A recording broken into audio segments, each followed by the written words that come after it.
Assalamualaikum warahmatullahi wabarakatuh. Innal hamdalillah nahmaduhu wa nasta'inuhu wa nastaghfiruh wa na'udzu billahi min shururi anfusina wa min sayyiati a'malina. May yahdihillahu fala mudhillalah wa may yudlil fala hadiyalah. Asyhadu an la ilaha illallah wahdahu la syarikalah wa ashhadu anna Muhammadan abduhu wa rasuluh. Allahumma salli wa sallim ala nabiyyina Muhammad wa ala alihi wa sahbihi ajma'in. Qala Allah ta'ala fi kitabihil karim, ya ayyuhalladzina amanu taqullaha haqqa tuqatih wa la tamutunna illa wa antum muslimun. Ya ayyuhalladzina amanu taqullaha wa qulu qawlan sadida yuslih lakum a'malakum wa yaghfir lakum dzunubakum wa may yuti'illaha wa rasulahu faqad faza fawzan 'azima. Wa qala Rasulullah sallallahu alaihi wasallam, ittaqillahi summa kunta wa adbi'is sayyi'atal hasanata tamhuha wa khaliqin nas bi khuluqin hasanin. Ma'asyiral muslimin rahimakumullah, usikum wa nafsi bi taqwallah faqad fazal muttaqun. Jamaah Jum'ah yang dirahmati Allah, dari atas mimbar ini saya tidak bosan mengajak diri saya pribadi dan hadirin senantiasa meningkatkan ketakwaan kita kepada Allah Subhanahu wa taala, berusaha semaksimal mungkin untuk menjalankan apa yang menjadi titah perintah Allah dan menjauhi apa yang menjadi cegah larangan Allah. Ma'asyiral muslimin rahimakumullah, Syekh Abdurrahman Yahya itu menggambarkan takwa itu Allah Subhanahu wa ta'ala tidak kehilangan dirimu di saat ada perintah-perintah Allah, dan Allah tidak mendapati dirimu di saat ada larangan-larangan Allah. Indah sekali bahasa yang disampaikan oleh Syekh Abdurrahman Yahya ketika memberikan gambaran tentang takwa itu. Allah tidak kehilangan dirimu di saat ada perintah-perintah Allah, dan Allah tidak mendapati dirimu di saat ada larangan-larangan Allah. Itulah takwa. Kenapa kita harus menjadi orang bertakwa? Dan ini merupakan wasiat yang selalu disampaikan oleh para khatib Jumat. Ini wasiat dari Allah dan Rasulnya kepada seluruh manusia, kepada orang-orang mukmin, kepada orang-orang soleh. Karena wal akibatu lil muttaqin, kesudahan yang baik itu hanya akan dimiliki oleh orang-orang yang bertakwa. Mafhum mukhalafahnya, bila kita tidak bertakwa maka kita tidak akan berkesudahan yang baik. Bila kita tidak bertakwa maka kita tidak akan berkesudahan yang baik. Bila kita tidak bertakwa maka kita tidak akan berkesudahan yang baik. Oleh karena itu kemudian Allah Subhanahu wa taala menyerukan kepada kita, fatazawwadu fa inna khairaz zadit taqwa, maka berbekallah kalian untuk akhiratmu itu, dan sebaik-baik bekal adalah takwa kepada Allah Subhanahu wa taala. Allah Subhanahu wa taala juga berfirman, inna akramakum indallahi atqakum, sesungguhnya yang paling mulia di antara kalian di sisi Allah adalah orang yang bertakwa. Rasulullah sudah membuktikan itu pada saat Fathu Makkah. Rasulullah memerintahkan yang mengumandangkan adzan adalah Bilal bin Rabah, seorang budak yang kemudian dalam sisi fisik tidak bagus, tidak elok, sehingga kemudian elit Quraisy pada waktu itu menyatakan, kenapa harus Bilal, mantan budak itu, yang harus berada di posisi kemuliaan Ka'bah itu? Rasulullah membuktikan bukan itu yang dilihat oleh Allah. Pada saat khutbatul wada, Rasulullah sallallahu alaihi wasallam membonceng Usama bin Zaid juga sama, orang biasa saja. Rasulullah membuktikan bahwa di sisi Allah bukan dilihat itu. Tetapi kadang-kadang kita lupa dengan ayat inna akramakum indallahi atqakum. Kita kadang-kadang kemudian menyatakan mulianya seseorang karena dia menjadi seorang pejabat, mulianya seseorang karena dia kaya raya, mulianya seseorang karena status sosial. Faktanya seperti itu. Padahal Allah Subhanahu wa taala menyatakan inna akramakum indallahi atqakum. Jamaah yang dirahmati Allah, memang untuk menjadi orang yang bertakwa itu tidak mudah. Maka kemudian Syekh Abdullah bin Ba'lawi itu dalam kitab Nasaihud Diniyahnya menyatakan tidak mudah untuk menjadi orang bertakwa itu. Walaupun tiap Jumat diingatkan untuk menjadi orang bertakwa itu tidak mudah, tidak mudah. Hatta seorang diberikan umur yang begitu sangat panjang oleh Allah Subhanahu wa taala, panjang diberikan umurnya. Hatta kemudian hartanya dia pakai semuanya untuk infak fisabilillah. Hatta semua hidupnya dia gunakan untuk jalan fisabilillah, belum tentu dia dikatakan sebagai orang yang bertakwa itu. Oleh karena itu, maka penting kata beliau berusaha untuk menjadi orang yang kemudian terus berdekat dan berusaha untuk menjadi orang yang istiqomah dalam ketaatan, karena memang tidak mudah. Maka kemudian ayat yang menurunkan fattakullah mastata'tum, maka bertakwalah kepada Allah sesuai dengan kemampuanmu. Inna sa'yakum lasyatta. Allah melihat usaha kita yang berbeda-beda itu untuk menjadi orang yang bertakwa itu. Ma'asyiral muslimin rahimakumullah, kenapa kita juga harus menjadi orang bertakwa? Ingat juga Quran surat Al-Maidah ayat 27 itu, innama yataqabbalullahu minal muttaqin. Inilah ayat yang kemudian ditakuti oleh para salaf itu. Generasi salaf menakuti ayat ini.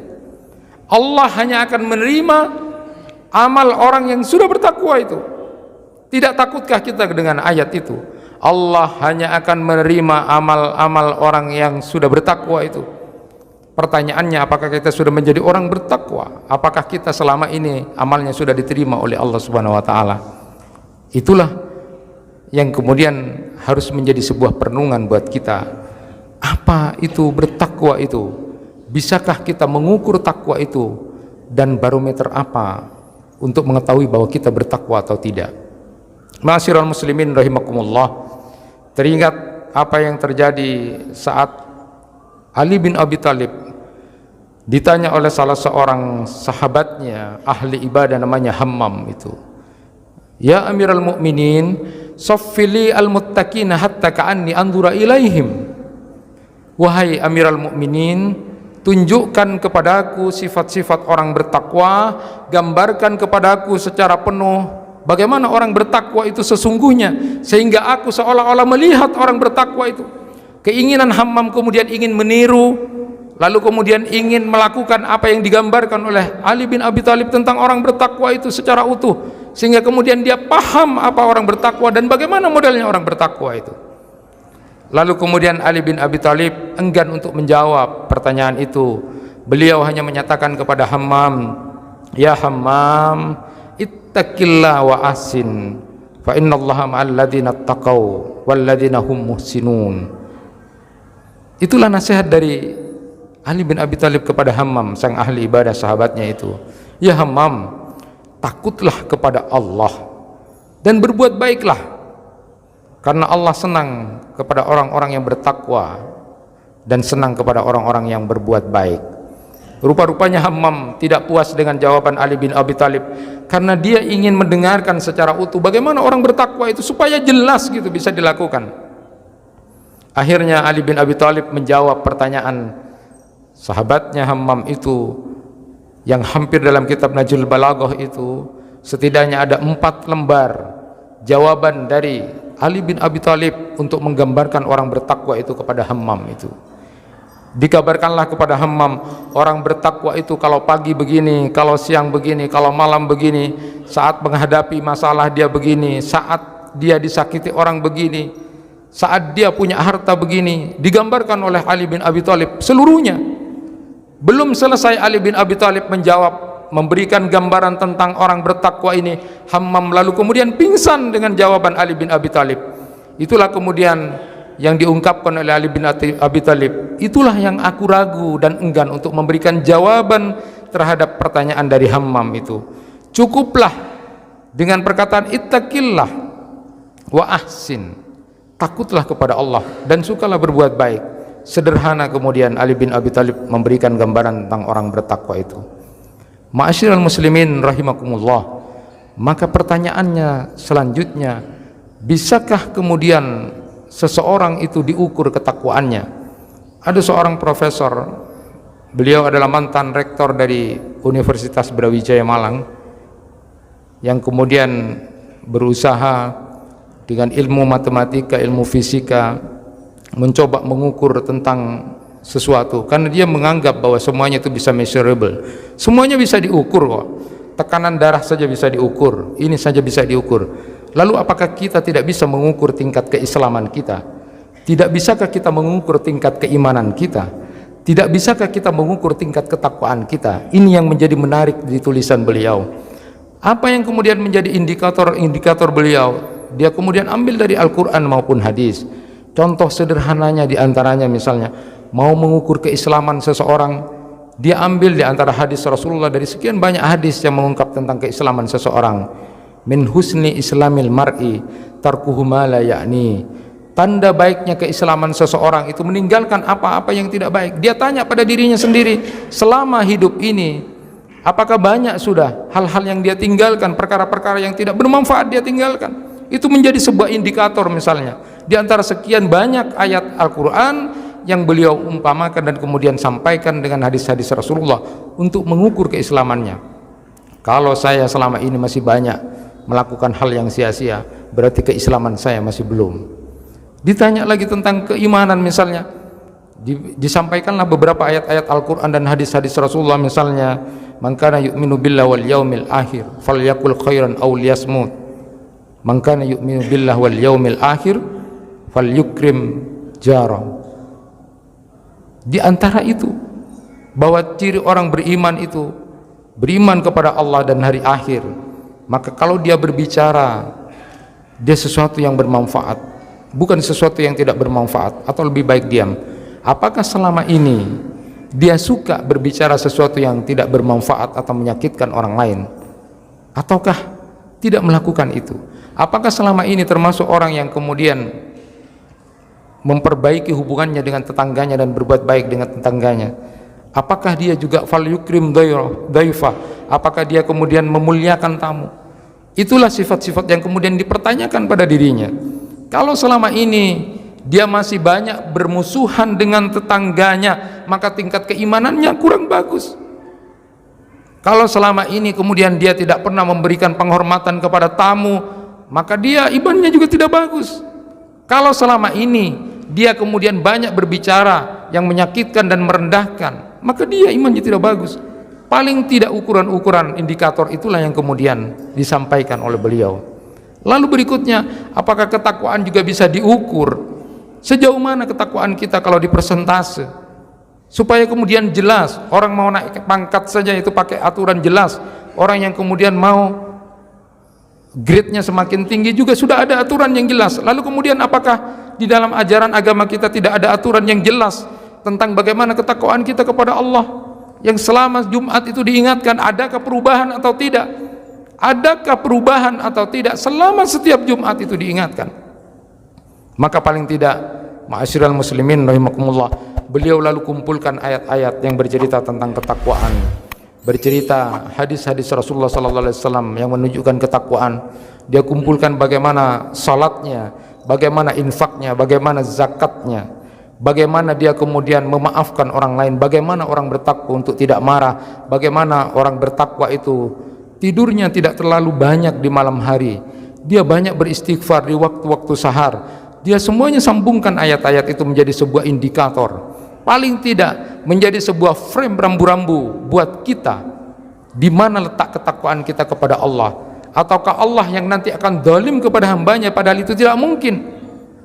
Ataukah kita sendiri yang zalim kepada Allah karena tidak memenuhi hak-hak Allah?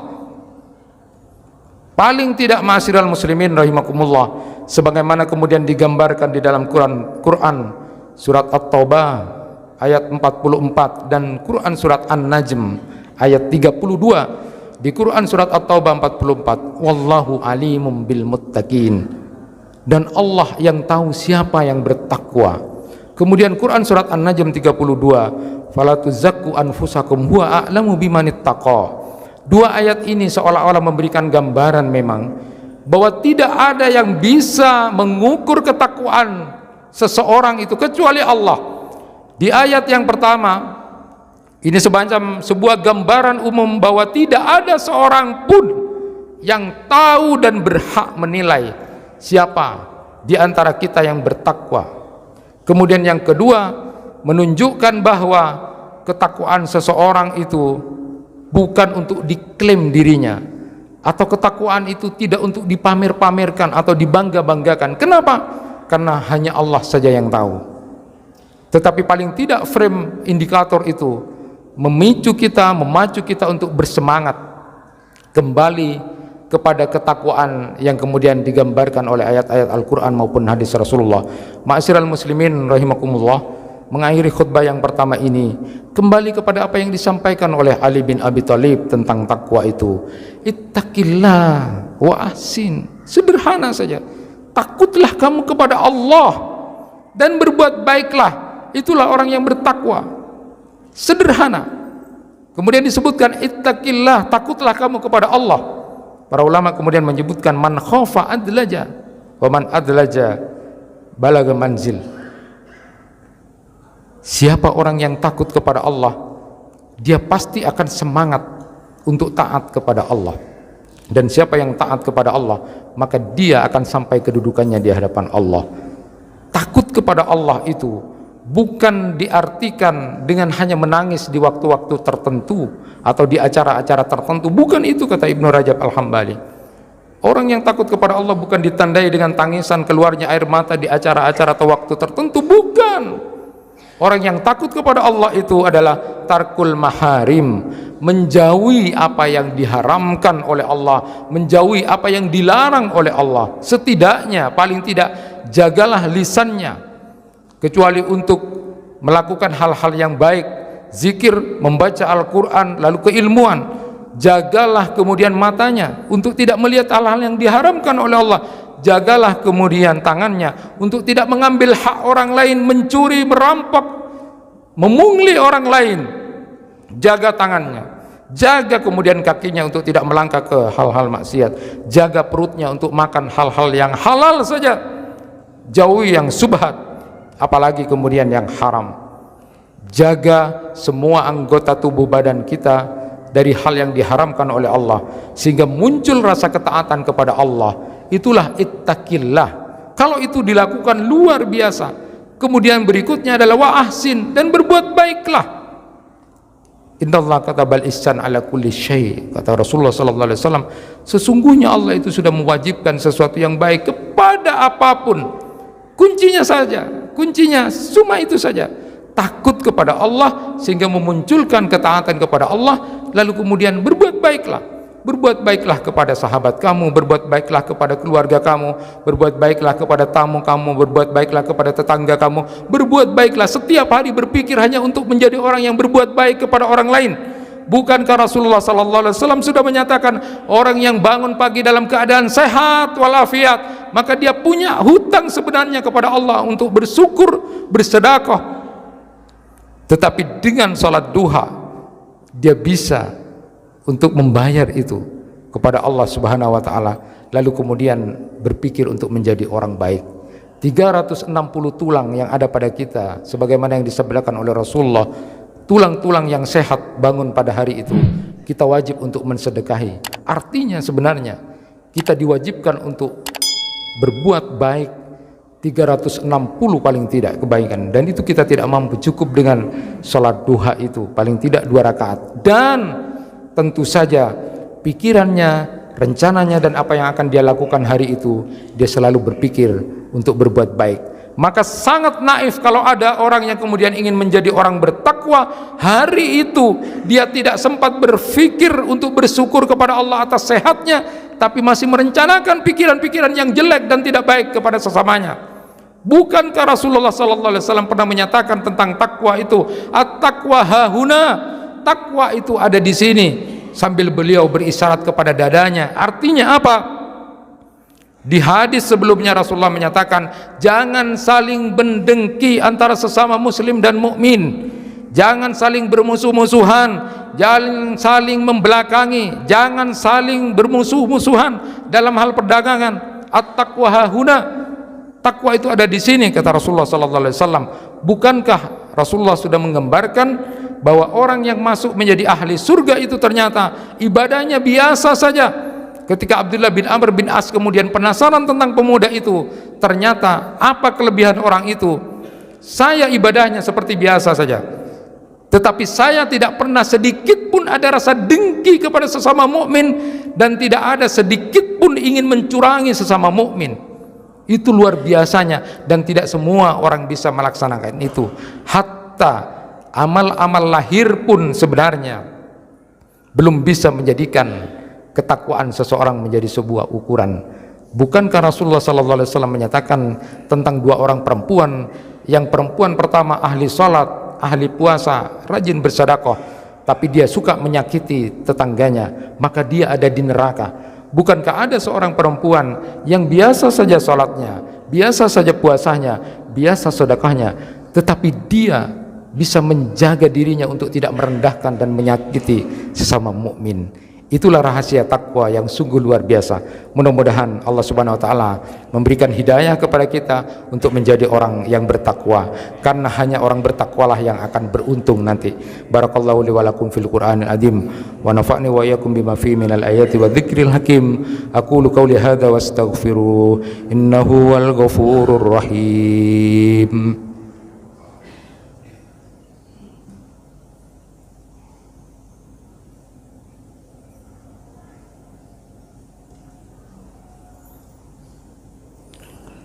Alhamdulillahi rabbil alamin wa bihi nasta'inu ala umuri dunya waddin. Asyhadu an la ilaha illallah wahdahu la syarikalah wa asyhadu anna Muhammadan abduhu wa rasuluh la nabiyya ba'da. Jamaah kuliah Jumat yang dirahmati Allah, marilah pada khutbah yang kedua ini kita bermunajat, berdoa kepada Allah Subhanahu wa taala. Mudah-mudahan sisa umur yang diberikan Allah kepada kita menjadi umur yang barokah, bisa memberikan kebaikan kepada kita, karena kita pun tidak tahu kapan Allah memanggil kita. Oleh karena itu tetaplah selalu berusaha istiqomah di dalam jalan ketaatan kepada Allah. Kita doakan mudah-mudahan saudara-saudara kita yang sakit diberikan kesembuhan oleh Allah Subhanahu wa taala. Kita doakan saudara-saudara kita yang kena musibah diberikan kesabaran, lalu kemudian diangkat derajatnya oleh Allah Subhanahu wa taala. Bismillahirrahmanirrahim. Alhamdulillahirabbil alamin. Hamdan yuafi ni'amahu wa yukafi mazidah. Ya Rabbana lakal hamdu kama yanbaghi li jalali wajhikal karim wa adimi sultanik. Allahumma salli ala Muhammad wa ala ali Muhammad kama sallaita ala Ibrahim wa ala ali Ibrahim. Allahumma barik ala Muhammad wa ala ali Muhammad kama barakta ala Ibrahim wa ala ali Ibrahim innaka Hamidum Majid. Allahumma fir lil muslimina wal muslimat wal mu'minina wal mu'minat al ahya minhum wal amwat innaka antas sami'un qaribun mujibud da'wat. Rabbana zalamna anfusana wa illam taghfir lana wa tarhamna lanakunanna minal khasirin. Allahumma inna nas'aluka salamatan fid din wa afiyatan fil jasad wa ziyadatan fil ilm wa barakatan fil rizqi wa taubatan qabla al maut wa rahmatan indal maut wa maghfiratan ba'dal maut wa hawwin 'alaina fi syakaratil maut wa najatan minan nar. Allahumma inna nas'aluka ridhaka wal jannah wa na'udzubika min sakhatika wan nar. Allahumma ahsin akibatana fil umuri kulliha wa ajirna min hisyid dunya wa adzabil akhirah. Rabbana hab lana min azwajina wa dhurriyyatina qurrata a'yun waj'alna lil muttaqina imama. Rabbana la tu'akhidna in nasina aw akhtana. Rabbana wa la tahmil 'alaina isran kama hamaltahu 'alal ladzina min qablina. Rabbana wa la tuhammilna ma la taqata lana bihi wa'fu 'anna waghfir lana warhamna anta maulana fansurna 'alal qaumil kafirin. Rabbana atina fid dunya hasanah wa fil akhirati hasanah wa qina 'adzaban nar. Subhana rabbika rabbil izzati amma yasifun wa salamun 'alal mursalin walhamdulillahi rabbil alamin. Ibadallah, innallaha ya'murukum bil 'adli wa ihsani wa ita'i dzil qurba wa yanha 'anil fahsya'i wal munkari wal baghi ya'idukum la'allakum tadhakkarun wa la dzikrullahi akbar. Aqimissalah.